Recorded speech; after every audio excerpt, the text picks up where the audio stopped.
aperture can be easily contaminated with bacteria that form biofilms on. And contaminated gut aperture remaining inside or outside the root canal can be major cause of epicoperiodontitis. So epicoperiodontitis starts with necrotic pulp tissues or gut aperture fillings placed in the root canal, with bacteria surviving the retreatment or the initial treatment. More than 35% of the canal space was left untouched by the instrument that you use. And debridement of hard to reach area is crucial, including aneurysms or apical ramifications, according to the study done by Ove Peters. Now he lives in Australia. So like this, I have already showed you the case here.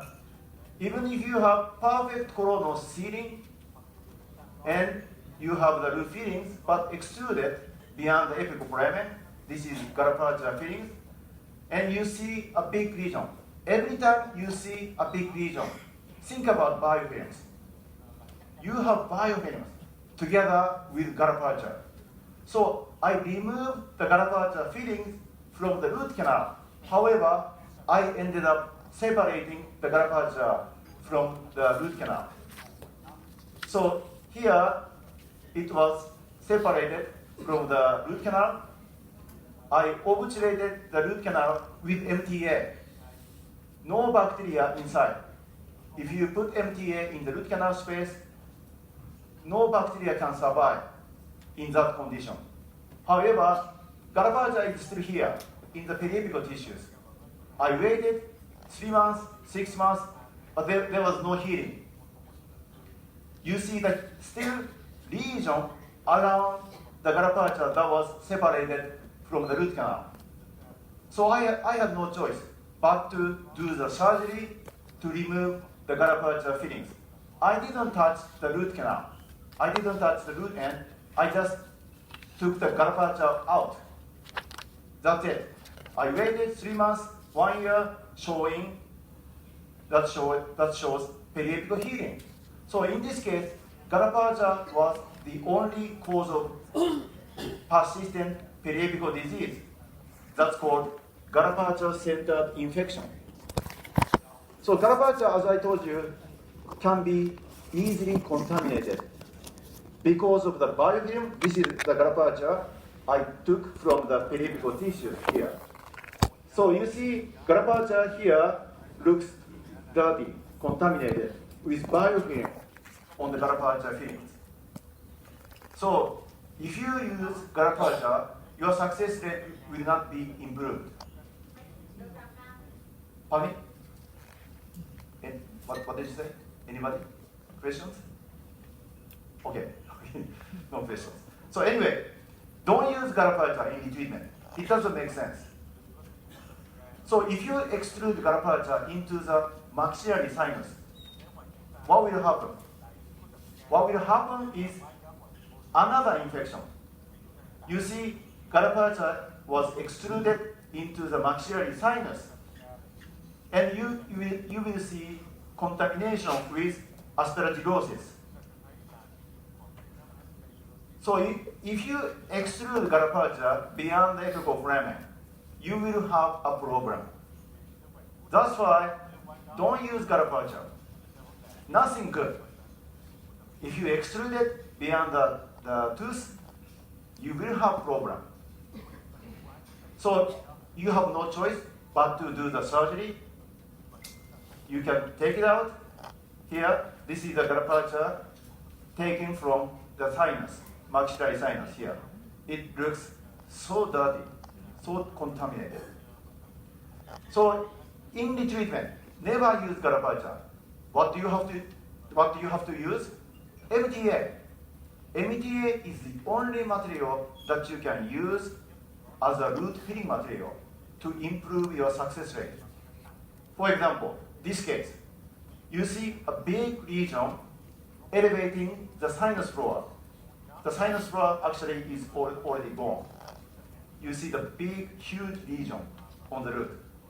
Of course, you want to use a gallbladder, it's okay, but make sure you remove bacteria or biofilms. So I didn't want to use gallbladder because as I told you, I completely stopped using gallbladder in 2010, so it's more than 10 years. So I intentionally extruded MTA beyond the tooth. Why? Because I was concerned about extraradicular infection. So I intentionally extruded MTA into the periapical tissues, hoping to remove extraradicular infection. And I waited 1 year. This is a 1 year post-op showing nice periapical healing. If I have used gallbladder fillings as a root filling, I would not have had this. So use MTA in the treatment. And even if you extrude MTA beyond the apical foramen, MTA is completely or highly biocompatible. And biofilm will never grow on MTA. So this is what I use to remove gallbladder fillings. And there are actually 3 methods to use to remove gallbladder fillings: mechanical, chemical, surgical. But surgery should be done as a last resort. I mainly use mechanical and chemical methods to remove the gallbladder. I would use TFRKS, ultrasonic tip, or I use the hand gallbladder removal instrument like this and this. I use a hand instrument from a company in Germany called Cora. There is a small hook you see here. You can use it to remove the gallbladder against the canal wall. Of course, let me go back. This is also good. You find this in the kit, TFRK. You see the delta cone at the tip. So use the projection here and hook it against the canal wall to remove the gallbladder fillings. And I also use chloroform. Many people may consider chloroform carcinogenic, but it's not. FDA, actually, if you go to the States, and if you will find chloroform in every single university hospital as well as the private practice in the United States.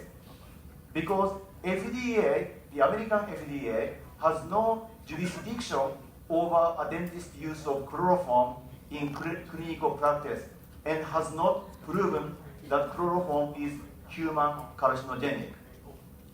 If you use other solvent, like eucalyptol or GP solvent, they're also the same. However, there is an advantage of the use of chloroform over other solvents. The use of chloroform during endodontic retreatment significantly reduced E. faecalis, Enterococcus faecalis, responsible for biofilm formation inside the root canal. So, as you remove gallbladder, as you solve the gallbladder using chloroform, you are also removing E. faecalis, responsible for biofilm formation. So this is very, very advantageous. So that's why I want to always use chloroform when removing the gallbladder. And chloroform is very effective in softening gallbladder, inexpensive, and it vaporizes very quickly. So let me show you how quickly it will disappear. This is a drop of chloroform. As you can see, it's disappearing very, very quickly. So if you use it in an open air, it will disappear in 10 seconds. And also, there are many kinds of solvents, but chloroform is a champion of solvent. So dentists currently using chloroform as a solvent should feel comfortable as they are in compliance with all known standards and also the most effective in solving the gallop puncture in a shorter time. So if you have gallop puncture, initially you should remove gallop puncture fillings mechanically. For you have gallop puncture filling remaining 3 mm inside the root canal, it's time to use chloroform. You can agitate it with a rotary instrument or hand instrument, whatever you want to use. In 3 minutes, you see all the gallop puncture completely gone. However, if you start using chloroform from the beginning, after 15 minutes, you still see the softened gallop puncture remaining all over the root canal walls. Even you see the extrusion of softened gallop puncture. So it's not good to use it from the beginning. First, you have to do the mechanical removal. Then, if you see the gallop puncture remaining 3 mm, then it's time to use the chloroform. So here, first you have to mechanically remove the gallop puncture fillings using ultrasonics, rotary instrument, and if you see it 3 mm, then you can use chloroform. I just use ultrasonics, the XP and the shaper, and XP and the finisher in the presence of chloroform. That's all I use. So what is the most important, sorry, let me go back. What is the most efficient technique to remove root fillings, gallop puncture root fillings? So you have to use something mechanical, that is rotary instruments. But what kind of rotary instruments is the most efficient in removing gallop puncture fillings? So this is a study that shows the result of using the rotary instrument with a smaller taper. So if you use 2508 or 4004 or 5001, which one do you think is the most effective in removing the gallop puncture mechanically? This is the one. The instrument with a less taper removes the gallop puncture fillings effectively. So I want to use an instrument with a small taper, like 1%. What is the instrument with a 1% taper? Actually, this is the one that I use. The XP endo shaper. The XP endo shaper has 1% taper, and tip size is 30. However, this one has what we call booster tip.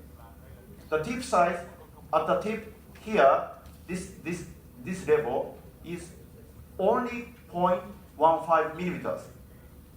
The most apical diameter is less than 0.1 millimeters. So this is the one I want to use because of the smaller taper, 1%. And it has snake-like shape. So you can touch many areas inside the root canal compared to the conventional rotary instrument, which just rotates like this. So if you are shaping the oval root canal with the XP endo shaper, you can touch all over the root canal walls because of the small taper and because of the snake-like shape, like this. So I want to use this instrument to remove mechanically the gallop puncture fillings. So the XP endo shaper extruded, if you use it, significantly less debris than other instruments, including reciprocal blue or other instruments, high flex EDM. And the XP endo shaper rotating at higher speed, like 3000 RPM, removed significantly more gutta-percha filling than wave and gold and high-flex EDM because of the small taper and also the snake-like shape. So this is the protocol that I use to remove the gutta-percha. So first, you have to use the mechanical method to remove the gutta-percha using ultrasonics.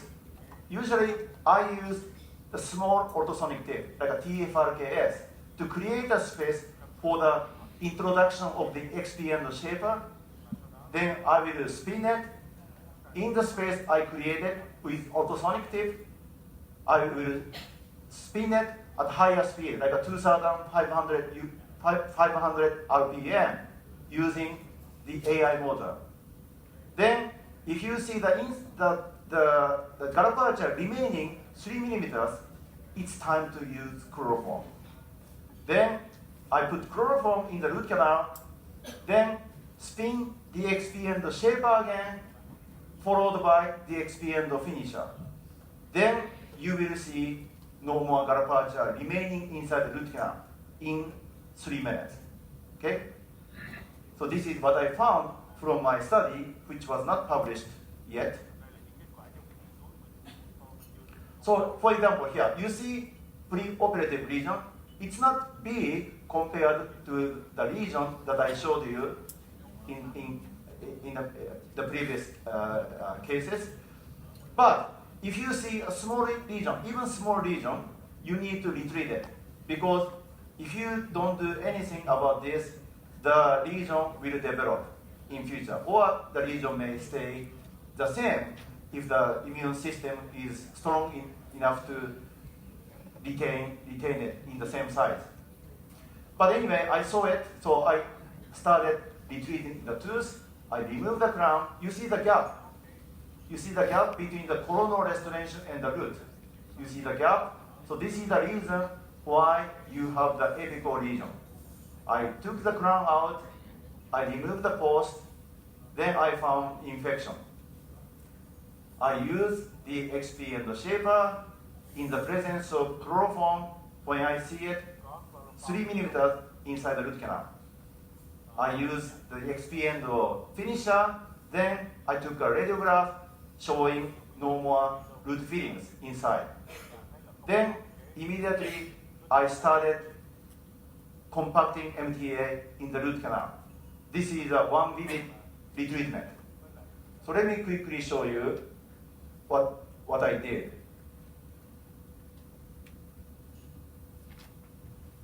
Oh, sorry.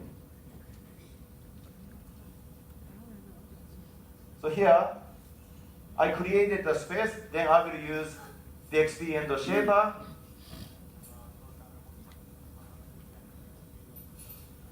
Like this. Use it in an up and down motion. Then, so let me skip this part. Then I saw the gutta-percha films almost 3 millimeters. Then I put chloroform. I'm spinning the XP and the shaper in the presence of chloroform. You see lots of softened gutta-percha. Then I will irrigate the canal with chloroform. So this is chloroform. I irrigate the canal with chloroform. I'm doing this under the microscope. So I do it again. I still see softened gutta-percha. You need to agitate the root canal. You need to agitate chloroform and irrigate the canal. Chloroform is transparent, no color. So that's why, as long as you see it becoming like white yellow, that means you still have gutta-percha remaining inside the root canal. I keep doing this until I see no color change. So I irrigate the canal with chloroform. Then I will use, this is the XP and the finisher. So now, chloroform stays the same after agitating chloroform with the expand finisher. So now it's time to make sure you remove smear layer with ultrasonics in the presence of EDTA. You need to use EDTA after removing gallipolata in the presence of chloroform, because you will have smear layer consisting of gallipolata, softened gallipolata. So you have to remove it using EDTA and ultrasonics. Now I took a radiograph, gallipolata is gone, then I will start compacting MTA. I will show this later, so let me skip this part.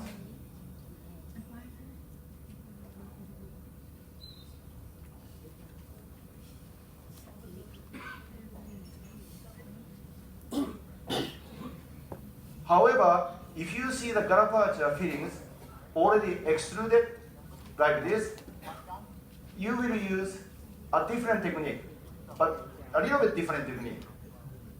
But basically, what you have to do is the same. First, you need to create a space along the root canal wall using ultrasonics. Then you will introduce DXP and the shaper into the root canal, spin it at a higher speed. Then, if you see it 3 millimeters remaining inside the root canal, then you will use chloroform. But try to remove the try to remove the gallipolata fillings in one piece. But if you ended up separating the gallipolata cone from the root canal, then you need to push chloroform into the periapical tissues. Don't worry about it. It's not harmful. The patient doesn't feel pain because chloroform used to be used as an anesthesia.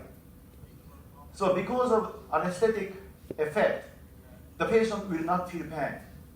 I never anesthetize the patient in the treatment because if something bad happens, I want my patient to tell me what's happening. If it hurts, the patient will tell me, "Doctor, I feel pain." That's okay. But if you anesthetize the patient, your patient will not tell you anything. The patient will remain nothing, quiet. So that's why it's not good. It's not a good idea to anesthetize the patient in the treatment. If you use something dangerous, chloroform is of course not dangerous, but you don't know what's happening. So you have PDL.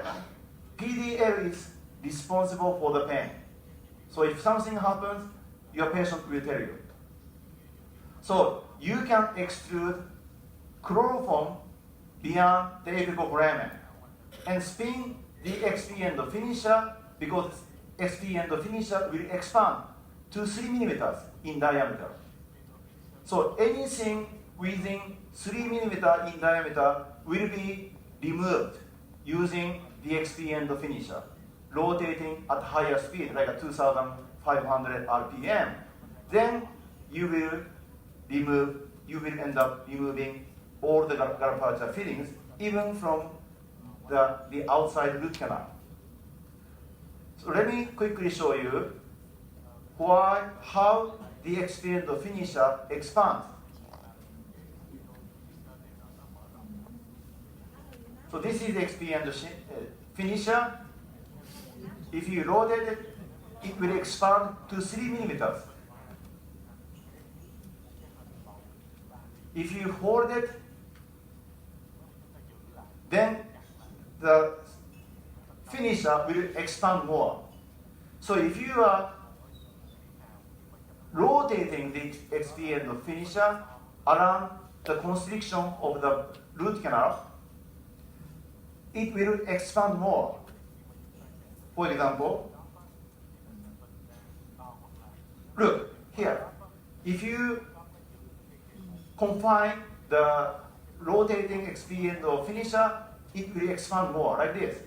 So if this is a root canal end, the apical constrictions, it will expand more. So you can reach many more places beyond the apical foramen because the expand or finisher expands more beyond the apical foramen. So that's why I intentionally extrude the expand or finisher for that reason. So if you have like this, garapacha filling extruded into the maxillary sinus, you will have the problem. As I told you, every time you extrude garapacha cone beyond apical foramen, it doesn't matter if it's in the sinus, the maxillary sinus, or in the periapical tissue, in the mandibular jaw. It doesn't matter. You will have problem. So first of all, try to remove the garapacha cone in one piece. In this case, I was successful in removing the garapacha cone in one piece. I took a radiograph. There was no more garapacha filling remaining inside. So I filled the tooth with MTA. However, in this case, I separated garapacha. You see the garapacha extruded from the mesial root and also from the distal root. However, I was trying to remove the garapacha cone in one piece. However, I ended up separating the garapacha cone from the root canals. Then I have no choice but to extrude chloroform and spin the expand shaper followed by finisher. Then this is what I got after doing that. You see, garapacha came out from the periapical tissue. Of course, you see it bleeding because I was spinning the expand finisher, shaper finisher. That's why it's bleeding from the periapical tissues. However, I was very successful in removing the garapacha from the periapical tissues. And this is MTA, and this is 3 months post-op showing nice periapical healing compared to those on the pre-op radiograph or CBCT images. So let me quickly show you how I did it.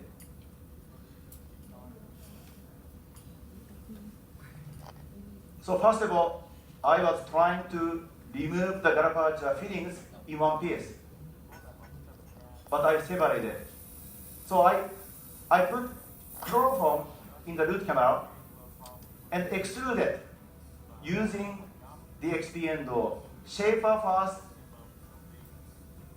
like this. I'm spinning in the root canal, then I will go outside the root canal because I was looking at the apex locator, so I know where I am. It's not bleeding. That means I'm still spinning the expand shaper inside the root canal. But if you see bleeding, that means you are already outside, and you are spinning the file beyond the root. Up and down like this. You hear the sound? This means you are already beyond the apex. I'm always using the AI motor connected to an apex locator, which is AI PEX. Now it's breathing. Look, it's breathing because I'm spinning the file beyond the apex. Now you see the garapacha cone is coming out. Here, this is the garapacha.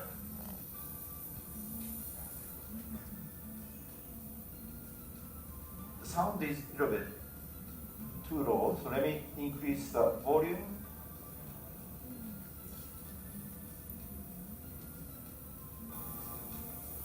So I took it out. If you spin it in the presence of garapacha, in the presence of chloroform, it's easy to remove it from the periapical tissues. Another case, you see the garapacha extruded from the apical foramen and also from the perforation. You see the big periapical lesions here and here. So I use the same technique. Mechanically, you have to remove the garapacha when you see the garrapatia, try to remove the garrapatia in one piece. However, if you separated the garrapatia from the root canal, then you need to use chloroform. So I was trying to remove the garrapatia in one piece, but I couldn't.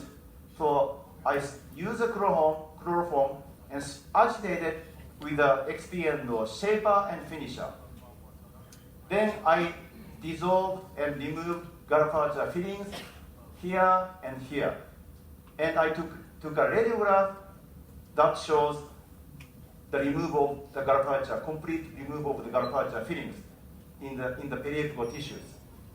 And this is the immediate post-op MTA, and this is the 3 months post-op, and this is 6 months post-op, and this is 10 months post-op CBCT images showing nice periapical healing compared to those here. Another case, this is an interesting case. I was trying to again remove the garrapatia fillings in one piece because here you see 2 garrapatia cones completely extruded into the periapical tissues. However, I separated the garrapatia from the root canal, and this is the garrapatia. It's not to the apical extent of the root canal. So it was impossible for me to reach the garrapatia here with the XP and the finisher. This could be possible, but it was beyond the reach of the XP and the finisher. So I decided to fill the root canal with MTA. But before filling the canal with MTA, I intentionally extruded chloroform beyond the apical foramen into the periapical tissues. Then I closed the root canals with MTA. Then in 2 weeks, the patient came back. I took a radiograph, but I didn't find any garrapatia remaining in the periapical tissue like this. So I took CBCT to look for the garrapatia here, but I couldn't find garrapatia remaining in the periapical tissues. So those garrapatia, as you can see on this radiograph, are completely gone, completely dissolved. They were here, but they were not here any longer after 2 weeks, even after 3 months, 9 months, 6 months. And I took CBCT 9 months after the retreatment. You see the lamina dura completely deformed on the root, here and here. The tooth was completely asymptomatic. So the exclusion of chloroform didn't affect the prognosis of the retreatment. I have tens of cases like this. Yeah, I wish I could show you everything, but I don't have time. I have to talk about broken file removal, bypassing the lead, MTA obturation, and irrigation. So many topics to cover. But anyway, just trust me, exclusion of chloroform into the periapical tissue will not adversely affect the outcomes or the prognosis. This is the 9 months. You see the lamina dura completely deformed on the root. It looks perfectly healthy. So now it's time to talk about minimally invasive and predictable instrument retrieval. So this means everybody